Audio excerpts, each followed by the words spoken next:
पाक अफगान बॉर्डर पे झड़प हुई है। अफगानिस्तान की तरफ से पाकिस्तानी पोस्ट पे हमला किया गया है और भारी हथियार का इस्तेमाल किया है। जो कुछ उनके पास जो भी असला है उसको जो है ना वो तैयार हालत में उन्होंने तैयार करना शुरू कर दिया है और घास जो है ना उसके हवाले से भी जो है ना जो उनके पास थे कोई अच्छी बुरी हालत में उसकी मरम्मत का काम सुना है इंडिया ने उनको जहाज भी दे दिए। पाक अफगान बॉर्डर पे जो इनकी चेक पोस्टें हैं वहां से तालिबानी रिजीम के फौजी यानी टीटीपी नहीं सिक्योरिटी वाले इनके जो फौजी थे उन्होंने पाकिस्तान की साइड के ऊपर फायरिंग शुरू कर दी। उन्होंने खुदकुश बमबारों को अपनी जेल से रिहा किया।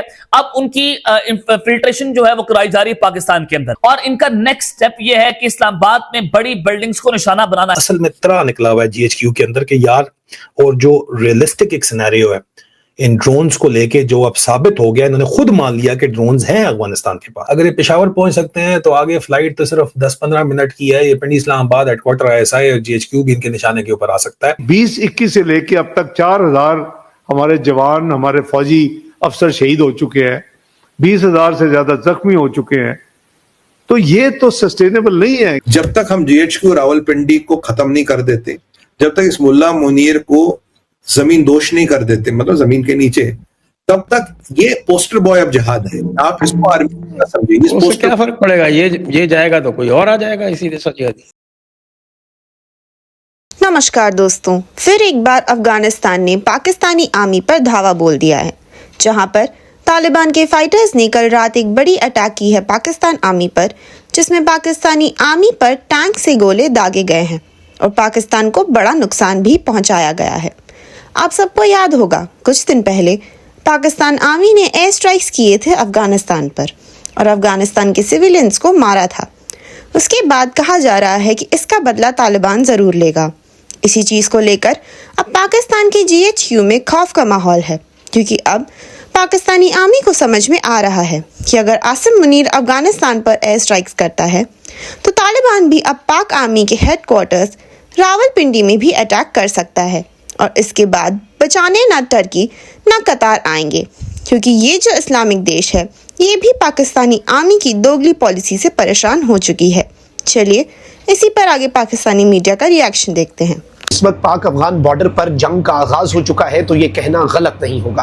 नाज़रीन किराम, पाकिस्तान का मौक़िफ़ हमेशा से ये रहा है कि उस साइड से यहाँ पर जो दहशतगर्द आते हैं, जो फितना अल ख़वारिज भारत के हिमायत याफ्ता दहशतगर्द इन्फिल्ट्रेट करते हैं। DGISPR लेफ्टिनेंट जनरल अहमद शरीफ चौधरी की जो वीडियो स्टेटमेंट आई है वो बड़ी अहम है, जिसमें उन्होंने बड़ा वाज़ेह अंदाज में ये बताया कि बॉर्डर्स जो हैं वो म्यूचुअली गार्डेड होते हैं, यानी इस तरफ से भी सिक्योरिटी होती है, उस तरफ से भी। पाक अफगान बॉर्डर दुनिया का वो मुनफरिद बॉर्डर है जिस पर एक साइड पे तो सिक्योरिटी है, दूसरी साइड पे सहूलतकारी है। यानी पाकिस्तान के अंदर जब खारजियों ने इन्फिल्ट्रेट करना होता है, TTP के दहशतगर्दों ने इन्फिल्ट्रेट करना होता है, तो अफगानिस्तान वाली साइड और उनकी जो बॉर्डर चेक पोस्टें हैं, उनके जो वहां पर नाम निहाद फौजी हैं, वो पाकिस्तान की चेक पोस्टों के ऊपर फायरिंग करते हैं, हमलावर होते हैं। वो उन्हें कवर प्रोवाइड करते हैं और उस कवर की आड़ में वो लोग क्या करते हैं जी, पाकिस्तान के अंदर दाखिल होने में कामयाब हो जाते हैं। फौजी यानी TTP नहीं, तहरीके तालिबान अफगानिस्तान, जो कि एक नॉन स्टेट एक्टर है, जो कि एक दहशतगर्द गिरोह बन चुका है, जो कि एक स्टेट के तौर पर एक्ट नहीं करता और जो कि सहूलतकारियां करता है। तो इनके जो बॉर्डर के ऊपर सिक्योरिटी वाले इनके जो फौजी थे उन्होंने पाकिस्तान की साइड के ऊपर फायरिंग शुरू कर दी। अब इसके बाद तो अब आप ये देख लें कि एक तो ये दिफा कर रहे हैं किसका, दहशतगर्दों का।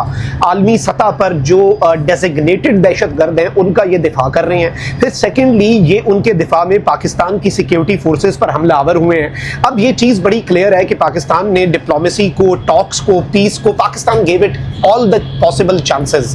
पाकिस्तान ने डिप्लोमेसी को भी एक चांस दिया, पाकिस्तान ने पीस को भी एक चांस दिया। पाकिस्तान की ये कोशिश थी कि नॉन काइनेटिक पाकिस्तान ऑपरेशन करे और पाकिस्तान के फॉरेन मिनिस्टर ने चंद घंटे पहले ही कंफर्म किया कि एक फुल फ्लेज किस्म का जो काइनेटिक ऑपरेशन है वो तैयार था और इस ऑपरेशन को जो नाम दिया गया था वो ऑपरेशन क्लीन अप था। अब असल में तरह निकला हुआ है GHQ के अंदर के यार, और जो रियलिस्टिक एक सिनेरियो है इन ड्रोन्स को लेके जो अब साबित हो गया, इन्होंने खुद मान लिया कि ड्रोन्स हैं अफगानिस्तान के पास। इमारात इस्लामी अफगानिस्तान की गवर्नमेंट के पास इस वक्त ड्रोन्स हैं और उन्होंने पाकिस्तान के अंदर अटैक जो है वो तो माना भी है, खुद रिपोर्ट भी किया है।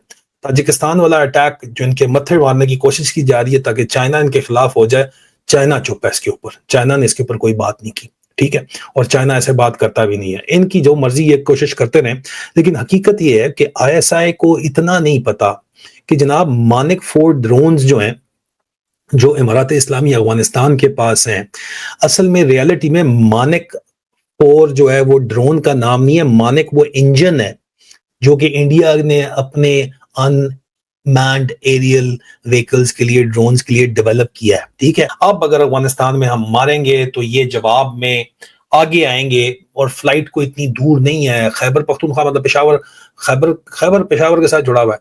अगर ये पेशावर पहुंच सकते हैं तो आगे फ्लाइट तो सिर्फ 10-15 मिनट की है। ये पिंडी इस्लामाबाद हेडक्वार्टर आईएसआई और जीएचक्यू भी इनके निशाने के ऊपर आ सकता है। इनका त्रा निकला हुआ है ऑनेस्टली, और इसलिए ये दरमियान में खुद तो कुछ कर नहीं सकते। चाइना को कह रहे हैं तुम दरमियान में आ जाओ।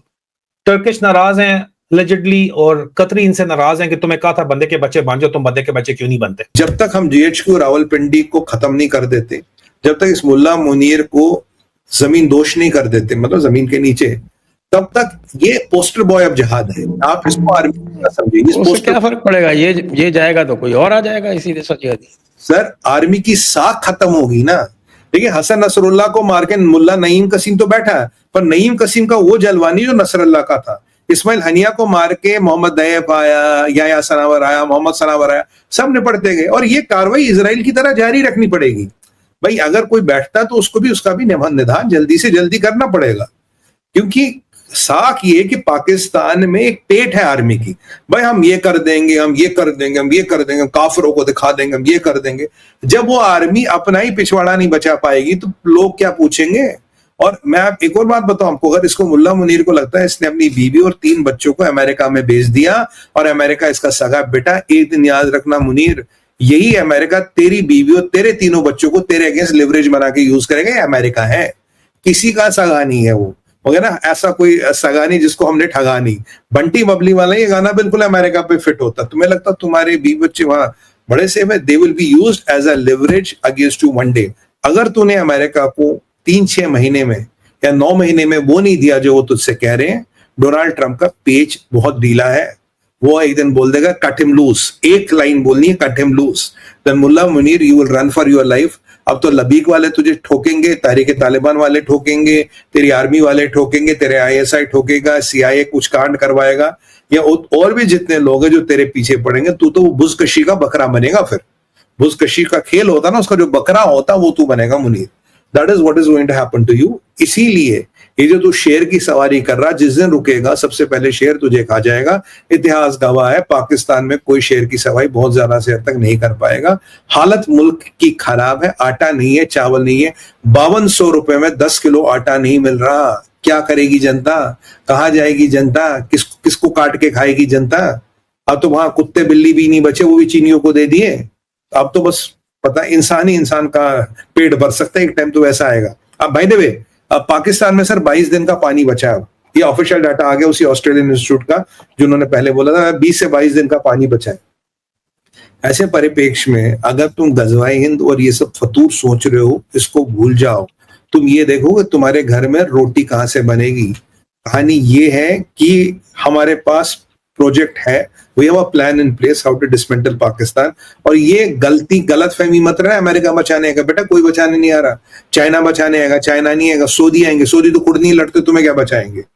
तो ये मुल्ला मुनीर ने तुम्हारे मुल्क को बर्बाद करे। He is a Frankenstein of Pakistan. ये पाकिस्तान को बिल्कुल एंड तक ले जाएगा, पर जब तक ये जाएगा तब तक पाकिस्तान का वकार, वजूद और पाकिस्तान का जो कॉन्सेप्ट है वो भी तेल लेने जाएगा, वो भी इसी के साथ मैयत में जाएगा।